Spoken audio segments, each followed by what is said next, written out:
Now on to verse 32. Here again, Paul circles back to the idea that he introduced before his extensive list of characteristics describing the humans whom God gave over to their depraved minds. And although they knew the ordinance of God, that those who practice such things are worthy of death, they not only do the same, but also approve of those who practice them. Now, if you thought everything before this was bad, well, now we're getting to the real problem. It is not that mankind merely gave assent to rebellion against God. It is not merely a matter of lifestyle and actions. These actions are the result of what is inside the people doing them. In other words, and this is why Paul characterizes depraved humanity in the previous 3 verses the way that he does. They do these things because they are these things. Notice that Paul doesn't say they go out and slander. He says they're slanderers. The slanderer slanders because he is a slanderer. And here's the real problem.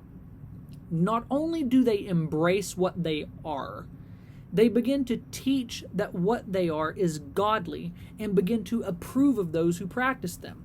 In other words, they begin to teach others to be like them.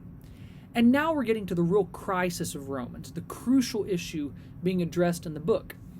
Those who are claiming that their unrighteous character is actually righteous based on their own unrighteous behavior. And if that sounds absurd to you, then you're starting to grasp the point that Paul is going to be making throughout the book, that there is a real illogicality to these unrighteous people who claim to be righteous based on their unrighteous behavior.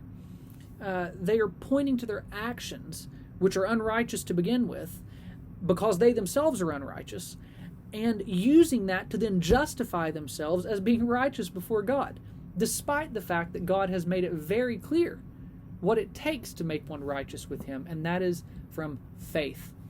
And we'll start to see all of this coming out a little more clearly as we continue into the next chapter.